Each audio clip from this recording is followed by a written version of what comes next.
आज बात करते हैं टेम्परेरी एडजस्टमेंट और परमानेंट एडजस्टमेंट क्या होता है। सबसे पहले हम देखते हैं परमानेंट एडजस्टमेंट। परमानेंट एडजस्टमेंट वह होता है जो परमानेंटली कहा जाए कि अपन एकदम ये चीज़ें परमानेंट सही होनी चाहिए।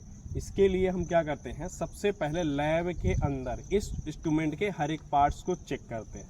जैसे कि ये लेंस, आपका वर्नियर का जो ये स्लो मोशन स्क्रू है, बॉडी क्लैंप है, टेलीस्कोप है, या इसका ऑब्जेक्ट ग्लास है, या फोकसिंग स्क्रू है, सही से काम कर रहा है कि नहीं कर रहा है। आपका ट्राइपॉड सही से काम कर रहा है कि नहीं कर रहा है। आपका ये फुटिंग स्क्रू सही से काम कर रहा है कि नहीं कर रहा है। इसको हम लोग लैब में ही चेक कर लेते हैं। इस प्रोसेस को हम लोग क्या बोलते हैं, परमानेंट एडजस्टमेंट। ठीक है ना। उसके बाद आते हैं टेम्परेरी एडजस्टमेंट। क्या होता है टेम्परेरी, मतलब कुछ समय के लिए हम इसको क्या कर रहे हैं, एडजस्टमेंट कर रहे हैं एक सर्वे करने के लिए। किसके लिए? सर्वे करने के लिए। तो उसके लिए सबसे पहले हम लोग क्या करते हैं, ट्राइपॉड रखते हैं। क्या करते हैं? ट्राइपॉड रखते हैं। तो इसमें 3 चीज़ें आती है, सेंटरिंग, लेवलिंग और फोकसिंग। तो सेंटरिंग करने के लिए सबसे पहले क्या करते हैं, यहाँ सेंटर से प्लम्ब अप लटकाते हैं। क्या करते हैं? सेंटर से प्लम्ब अप लटकाते हैं और नीचे एकदम यहाँ पे जब वो प्लम्ब अप का जो पॉइंट रहेगा वहाँ पे आ जाएगा, तो वहाँ पे हम उसको बेंच मार्क कर लेंगे। ठीक है ना, मार्क कर लेंगे किसी हार्ड वस्तु से।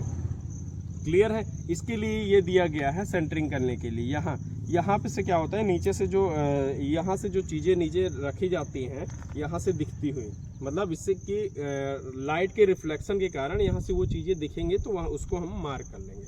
उसके बाद आते हैं लेवलिंग। लेवलिंग में क्या करते हैं कि इन तीनों फुट स्क्रू का इस्तेमाल होता है। किन तीनों फुट स्क्रू का इस्तेमाल होता है। सबसे पहले क्या करेंगे, इस टेलीस्कोप को 2 फुट स्क्रू के एकदम पैरेलल रख लेंगे। इन दोनों को क्लॉकवाइज या एंटी क्लॉकवाइज घुमाएंगे, क्लॉकवाइज या एंटी क्लॉकवाइज। और इसमें क्या रहेगा कि हम बबल ट्यूब को देखते जाएंगे, हमारा जो बबल ट्यूब है वो सेंटर में आ जाए। किस में आ जाए? सेंटर में आ जाए। जब वो बबल ट्यूब सेंटर में आ जाएगा तो उसके बाद हम क्या करेंगे, इस टेलीस्कोप को इन दोनों फुटिंग स्क्रू के 90 डिग्री एंगल में करेंगे। किस एंगल में? 90 डिग्री एंगल में। इस तीसरे फुट स्क्रू को फिर घुमाएंगे एंटी क्लॉकवाइज या क्लॉकवाइज और बबल ट्यूब में देखेंगे।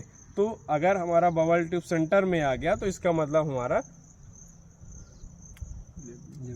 लेवलिंग हो गया है। इसके बाद इस टेलीस्कोप को चारों ओर एक बार घुमा के देखेंगे। यदि हमारा लेवल सही है तो इसका मतलब लेवलिंग हमारा हो गया। ठीक है ना। उसके बाद आते हैं फोकसिंग। फोकसिंग कैसे करेंगे, सबसे पहले अपने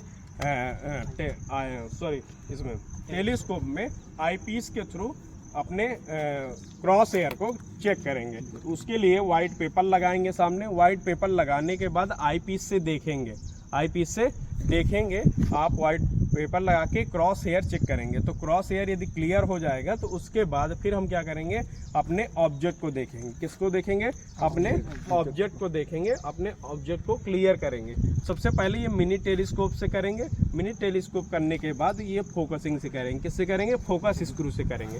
जब फोकस स्क्रू से करेंगे और जब फोकस हो जाएगा, उसको क्लियर करने के लिए आई विजन यानी आई पीस के पास एक स्क्रू लगा जिसको आई पीस स्क्रू बोलते हैं। इस स्क्रू से क्लियरिटी होती है और ये फोकस से आगे पीछे यानी छोटा और बड़ा होता है। तो ये हमारा तीनों स्टेप क्या कहलाता है, टेम्परेरी एडजस्टमेंट। तो समझ में आ गया?